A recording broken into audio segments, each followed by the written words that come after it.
My guest today is incredible Sakdiyah. Sakdiyah is the first female Muslim comedian in Indonesia. In her life, she experienced lots of domestic violence, lots of trauma, and she channeled that trauma into her comedy, inspiring millions of Muslim women, giving them strength and power. I'm very, very excited to talk to Sakdiyah today. Quick disclaimer, I want to apologize ahead of time for the sound. It was outside and the setting we did was not right. So my sound especially is not great, but the content of this is so amazing and so inspiring that you guys will definitely benefit from it. So please enjoy.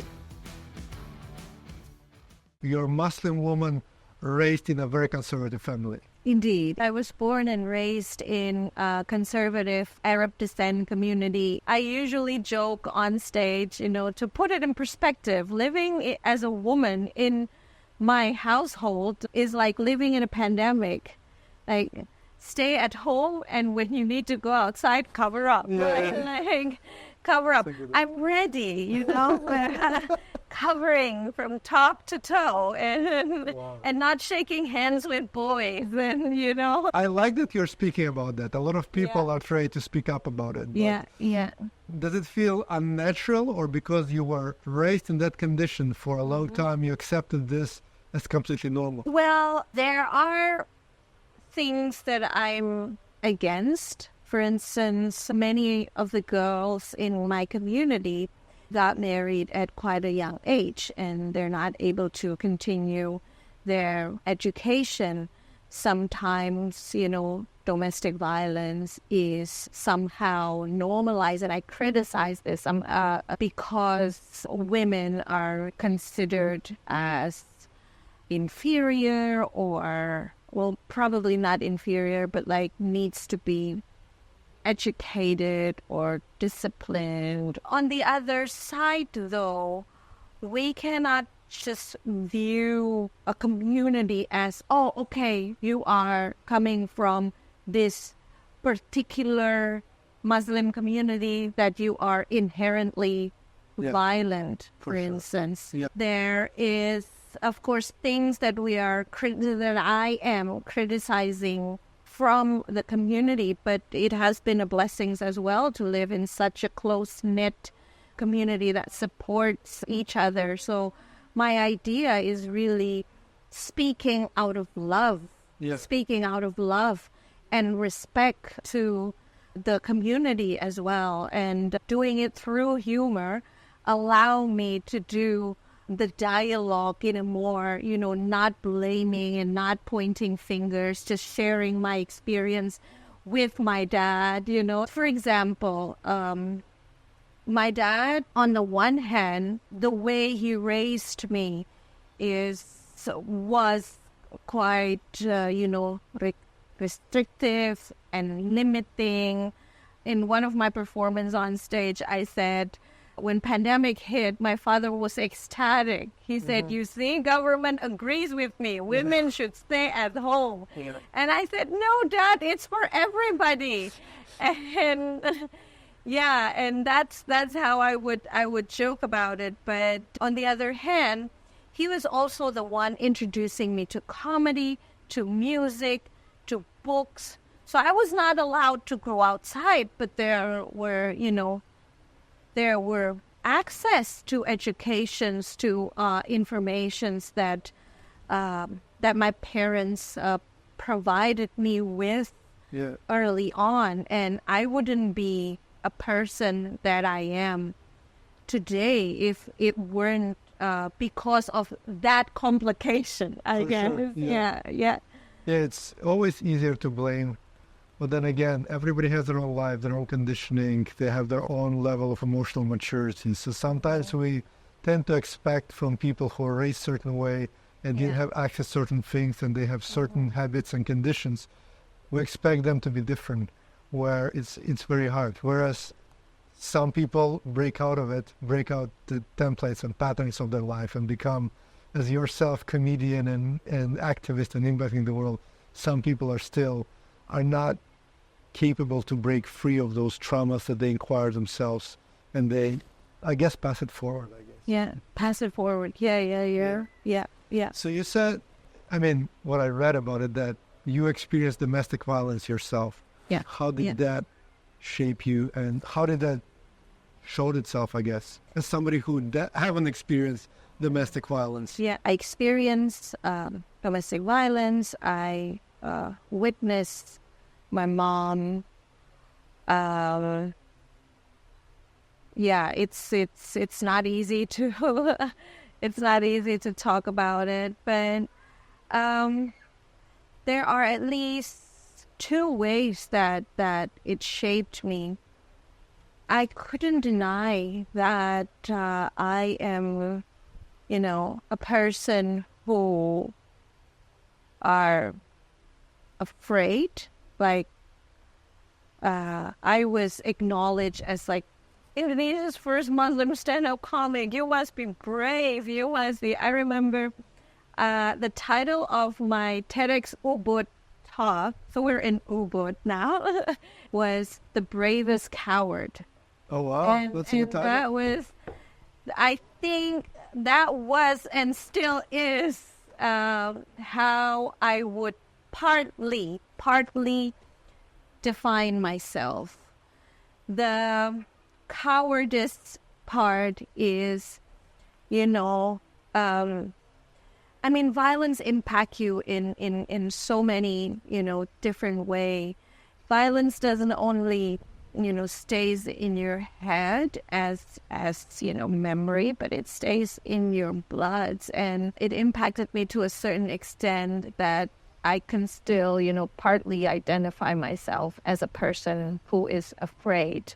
Sometimes afraid of making decisions, sometimes afraid of rejection, sometimes afraid of, as I unpack myself and heal. On the other hand, the bravest coward, it helps me to also thrive in a difficult situation, and it built me as a person who's finding ways. I built my whole comedy career based on skills to lie to my parents. I would go to gig and I said that, it's a university conference, and then university conference, like, are you with your friends or with your professor? And then I would do impersonations of my professor. Yeah. My professor is here with me. Hold on. And then I just pause for a few seconds, and then I picked up the phone again and do my professor's voice. How do you do professor impersonation? Show me. It's in Bahasa Jawa. Okay. In Bahasa Jawa. Sukanginjang Papa. Oh, all right. Like very gentle, like aristocratic type of, academic. Sukanginjang Papa, pripun kabare Papa. And so just finding ways, and it helps me to be resilient and also find humors, like impersonations. Yeah. That's basically one comedy skill, and it built me to be a person who is resilient and also have sense of humor, because then you have to be like super creative to navigate things and to find ways. But how does that idea even came to your life? Because being a female first is hard. Being a female hard. Being first Muslim female in Indonesia is like 25 times harder, because all of this like stacks on top of each other. Yeah, I was exposed to comedy since early on.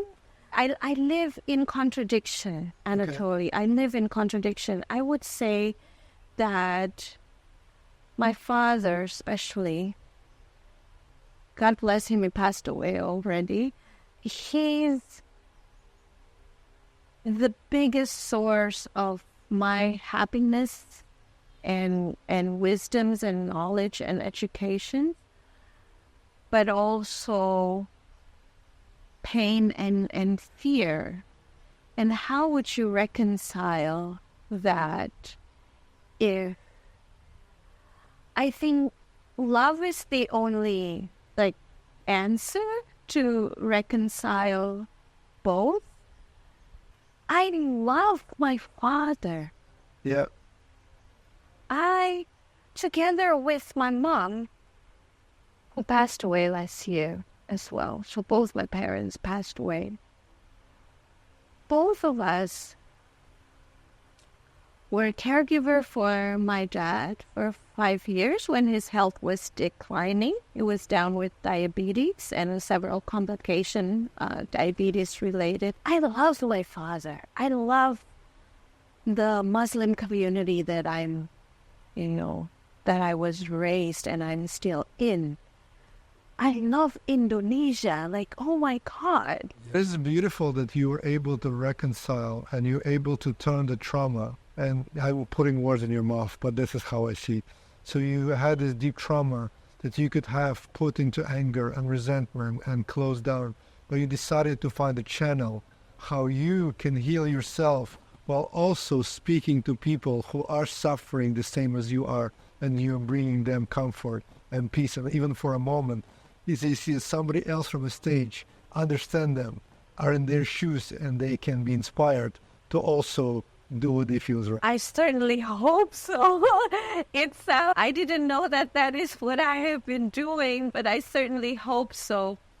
Because if we're looking at the tradition of comedy in many ways promotes healing.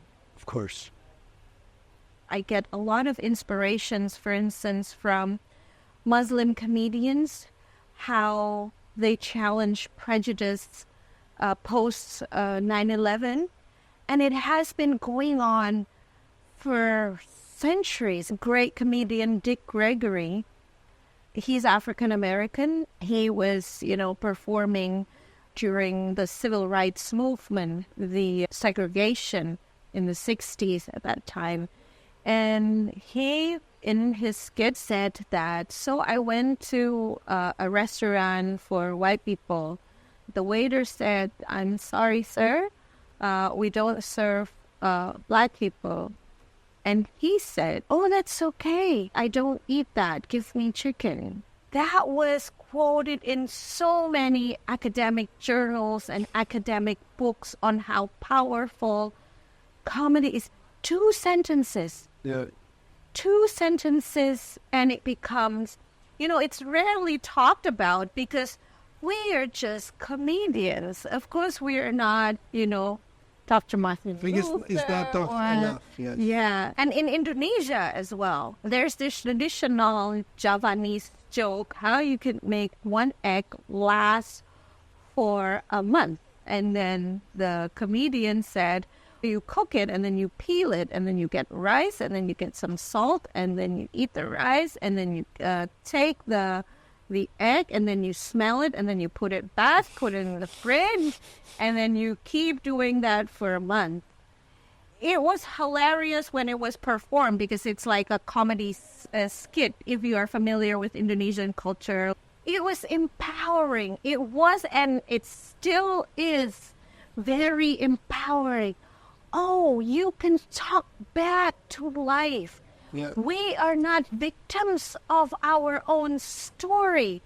We are not victims of this suffering. It is up to us to suffer, or it is up to us to challenge, or at least to laugh at ourselves. Which is actually one of the best ways to create any transformation. Because you start with victimizing, blaming others, then accepting, but the next level is you have such understanding that you're actually making a joke out of it. So you can pass it to everybody else, and everybody else can understand it, and that lands with them. That's how change actually happens. If you have enough emotional capacity to laugh at something that other people cry about, you are very powerful. Which is what you're doing, actually. Oh, wow. We're quoting that. Inviting, I guess. Inviting laughter, like communal laughter. If it comes from the same person, just like that. Same person, inviting communal laughter at something that people Because that's how high people can about- relate. Right now, Yeah. let's say Yeah. a stigma about Muslim people. Yeah. But then you make a joke about 9/11, they understand how stupid this stereotype in their head is. If you Yeah. tell them 100 times, like, this is not what you should think, they'll be like, we don't care. It's ingrained. Once you make fun of them, they're like, yeah. I mean, he Yeah. understands it. Yeah. He understands Yeah. it such a deep level that he can make a joke about it. So, and once you remove the seriousness around stigma, Yeah. then people are vulnerable, and then you can make a change. Oh, that's Which is beautiful. powerful, Anatoly. I'm very inspired by how you are doing it, because there are so many women right there who should be. It's okay to feel the way that they are victims, because they are victims. But the thing is that the only way to get out of it is to go above it, to accept that this is my life, it happened to me, and I cannot change it. But what I can do is I can change my perspective and start making steps. While changing society's Exactly. perspective, because as a survivors, they can take, as many time as many time it takes for them to heal. So the burden is not on the survivor, but good on the survivors if they can go above and help others as well. Yeah. Because at some point, I mean, I'm not a survivor. I have know nothing about it. So everything I say, take it with a big grain of salt. I'm just speaking for survivors. But I really feel I've been through traumatic events in my life. Yeah. And I would blame myself. I would blame everything around me. But the only way I found peace is to say, this is just life. I was privy to certain circumstances. I did the best I could in the circumstances. I'm proud how I did it. And I understand that people who did it, they probably had the best intention, but they had no idea how to handle the situation. And now I have to move on. I hear you. I have to feel it, cry it, but I have to move on. I hear you. And people like you helping people to move on faster. This is a healing process when I can laugh. Oh, I wow. heal my trauma. I hope so. Your relationship with your father, it feels very interesting for me. Because on the one hand, he gave you lots of pain. On the other hand, he gave you lots of wisdom. And you still love him no matter what. I would ask you, if there was forgiveness involved, and if it was, how do you come up with this forgiveness? Because it takes a lot of strength to forgive somebody who hurt you, especially when it's the closest person to you. How can I come to term and forgive? Number one is love. Number two is respect. Because in many ways, my father had always been the one who's fighting for his family. I remember one day my mom called me. I was still at uni. She said, Sakdiyah, a man came to our house asking your father if he would be able to get to know you and eventually to get to know, meaning for marriage purposes. And so she apologized. My mom apologized. She said that your dad immediately sent him home and said, my daughter is still pursuing her education. Wow. And that was what was, those moments. A parent suffer in silence, Anatoly. Yeah, that's very powerful. Yeah. They can sometimes do things that are incredibly hurtful. I was slapped several times. But those moments where I realized that no matter what, my father would always, stand for us and for what's best for us. I mean, I'm not defending abusers out there. No, not at all. No, you have to understand your context. Abusers are abusers. Every day in the news in Indonesia, fathers raping their daughters. But that was That was not my experience. Without dismissing the experience of survivors out there, that was not my experience. My experience was a father that I have to be honest, created a great sense of fear and insecurities within me, but also a person that will always stand for me, for what is best for me. Have you ever talked to him about it? I wish, Anatoly, I wish. I lost my father in the most painful way. Diabetes caused him to develop symptoms of dementia. And so,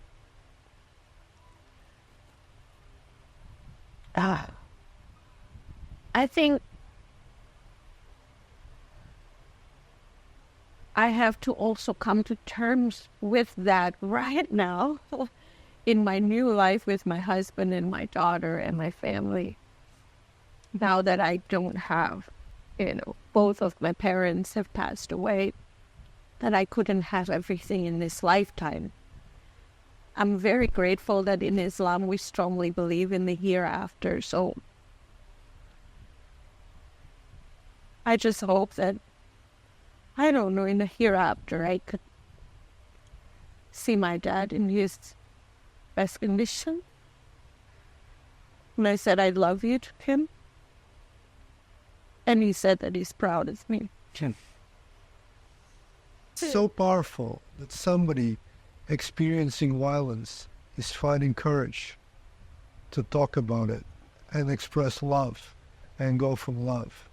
Because when you're faced with love, I think that changes people, no matter how violent you are. When all you have back, and I don't know, I might be wrong, but I think violence on violence will never solve the problem. Yeah. The only thing that solves the problem is love. You know what, Anatoly? One thing that I remember most about my father, every phone calls, every conversation, no matter how hard it is, no matter how bad the situation has become, my father is the one person that never, ever, ever forget to ask me, are you happy? Every phone call. I wish I could say, sometimes I'm not happy. I'm scared and hurt and, I have a daughter now, and I'm very proud that she could openly say, Mommy, I don't like it when you do that. It makes me feel sad or, and I think, I mean, you started this conversation with also paying it forward. And I think that is also how I respect the legacy of my father, is to raise a daughter who is not afraid. I still has it in me. I mean, what really breaks my heart is that violence has led me to sometimes also yell at my daughter, sometimes losing patience quite easily. I'm with you. I have 2 kids. That's parenting. But that's parenting. But then when I saw in her eyes, she is scared beyond how little kids should. Yeah. And then I realized, I still have many homeworks, to unpack and to heal so that I can, really, really break the cycle. I mean, if you think about it, the only people who we can look up to how to raise kids are our parents, because we were being raised a certain way. Yeah. So oftentimes I would do certain things that I'm like, wow, this is my mom speaking. This is my dad speaking. But what I learned, one thing is to be honest. Like if I hurt my son or my daughter, I come to them, I apologize. I explain what happened, and I tell them I shouldn't have screamed at you. We should have a different discussion. I'm sorry. I agree. Why don't we apologize to our children? It's not... Yeah, I agree. There's two things I was missing in my childhood. My parents loved me to death. As long as I remember, I cannot remember any memory of my mom or my dad would just say, I love you. They would do great things for me, but never say that. So my break of the pattern is to tell I love you to my kids 20 times a day. So they have no doubt. So I would go and I would say, I love you, I love you, I love you, anything that happens. And they say, I love you back. And I'm like, this is so healing for me. Oh. That kids reply, and it's normal to express your opinion and to say, I love you. Which in my family was never a case. And for me, it took a lot of personal courage to overcome myself to say that. But now it's so natural to me, and it's completely natural to my kids. So I broke a pattern of my parents are amazing people, but there are some things that I would like to do differently going on and break the pattern so my kids can bring it to their kids. And I think that's the most important thing. That's the most important thing. Bring a lot of laughter also in the family. Exactly. Yeah. I wanna hear a little bit about the stories of people who you inspire. I'm sure there's a lot of them that come to you. What do they share? How did this change their lives? I remember performing in Denmark, in a city called Aarhus. We went to this school where majority of the students were Muslims or immigrants, refugee from the Middle East. I performed there, and then after that, the girls were like, they came to me, they would like to take pictures, and they said, you know what, I've been trying to explain to my dad, we are not in the Middle East anymore, and we are safe here, and it's so beautiful. And what was even more beautiful was the principal of that school. He said that I'm very happy today. He's a white person, so he's a Danish. He said, I feel a big sense of relief today. We are trying hard to serve our students equally and to encourage them, and to build their confidence. Finally, I can see them laugh. It's very powerful. What comes to my mind is, I think we live in a world these days where we try to treat everybody the same way, but we all are very, very different. Yeah. So we are putting everyone under one umbrella. We all need to be in this system. Yeah. But every human is different. Every religion is different. And it is okay. I don't know why we're trying to just wash everything in one kind of mess of what we think is right. Well, everybody goes through their own journey. And just respecting that and being there for them, it's the only thing we need to do. Wow. Beautiful stories. Oh. You're such an inspiration, honestly. Oh, thank you. It's beautiful. There are many others. I'm holding that very close in my heart, and to keep me going, because doing comedy is not easy. We can be very toxic to ourselves as well, because we continue digging deep into our trauma. We can become very cynical, looking at life always from you can see that particular point of view. If you are, I'm sure many of your audience are also watching a lot of comedy as well, and so you can feel it sometimes. We're like, I know what you're trying to do, but I cannot relate to that because you are going from the place of anger and hate. That's like true. It's not fun anymore. You're trying to make fun of others while degrading them, and this is not good. Yeah, that's true. You're also getting, unfortunately, a lot of hate, as I do as well. Hello, my dear haters. We all love you. We all see you. No, I don't love you at all. But anyway, so I'm sure it's a hot topic. People might feel that you're controversial just by the fact that you are female Muslim comedian. I don't see any controversy in that, but people feel that you might be controversial. Yeah. And they express their trauma on you. So when you see that, how does that affect you? How do you find the strength to overcome and understand that this is not yours? It affects me in a way that it reminds me of the experience of violence in the past, because then, okay, those people are angry at me. Angry, and I have to carry that anger and I'm exposed to that anger, and it's not easy to be exposed with so much anger from outside when you've been, experiencing, as a survivor. I shiver sometimes. On the other hand, I also find ways turning it into humor. So coming to term by turning it into humor, because you could immediately find humors in those hateful comments. Sometimes I receive comments like, I saw your video. What an embarrassment to Islam, so like Muslim women to go on stage, to go to clubs, doing comedy. And I said, you saw my video? Don't forget to like and subscribe. And Beautiful. because it's like, why are you mocking me for performing? If you believe in what you believe in, you're not even you're not even supposed to watch videos of women performing. This is actually the best. The humor is always wins, because it removes the guard against people. Some of them were angry, some of them laugh at themselves. Yeah. Sometimes we just need to be a mirror. That's why humor is very good.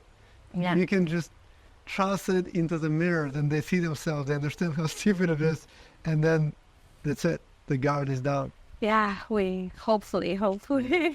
You have a husband now. So is your husband Muslim, and how does he approach you being first female? I keep on saying that famous phrase, first female Muslim comedian. Yes, he's a Muslim. We met in college, actually. So we met at university, but then we lost contact for like 10, 12 years. And then at one of the alumni gathering, one of our seniors said, "Oh, you're not married yet? You're not married yet? Why don't you contact Sakdiyah? She's also not married yet." Anyways. It's a good advice. Advice. Because we liked each other at the beginning. There was spark. Beautiful. But then we didn't continue because, number one, in our religion, we believe that it's not the right thing to do. To date. To date, so you're just getting married right away. Well, you're committing 100%. That's a whole other podcast. Okay. No, don't go there. I'm not going. Stay tuned for how Muslim women getting married. How many dates you need and how does that look? Yeah. And number two, and this is where my husband is being consistent until today.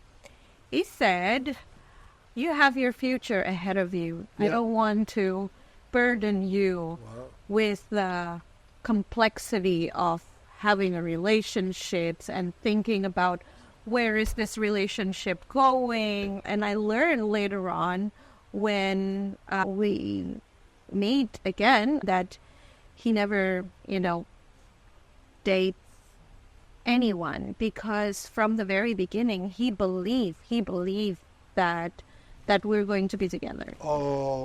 He believed that we're going to be together. He just wants to know if this is truly meant to be, or if this is just his, as a man, wants to own a woman. And when one of our seniors in that alumni gathering said, "Why don't you call Sakdiyah?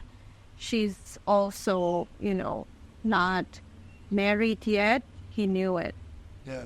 It was meant. It was meant to be, and what a gem! It was meant to be. And the first phone call, he said, "I need to talk to you. I want to see you." And then when we met, it was. Was there? I mean, marry me and Really? because we didn't have too much to say, because Just go with it. like we knew it. Yeah. And of course, afterwards, 2 years we were dating before we got married, Yeah. because then we have a lot of catching up and adjustment. I mean, we're rational. Yeah. 10 years, 12 years separated. We have our baggage. We are not, young college students anymore. We have our baggage, so we have to talk and make many, update and adjusting and things like that. And once we got married, he left his job. Wow. He was a civil engineer at one big engineering company. He said, I have my skills. I can work from home as like engineering consultant. I'm here to support your career. What a beautiful soul. Wow. Wow. It was Wow. like, This is a man that is Yes. devoted to a Oh. woman to such a next level that, wow. It's interesting how life takes some turns. turn. Complete Turn. I now live with a completely different man. If we were talking about my father and my Yeah. husband, I now live with a completely different man, and I now realize that love without fear is possible. Yeah, beautiful. Wow. I think we're gonna end on this note. It's like I don't know how it could get more stronger than that. All I want to say is I'm very inspired. You're a Oh. true inspiration. Thank you so much, Anatoly. I'm also Wow. at awe of what Thank you. you were doing. Thank you.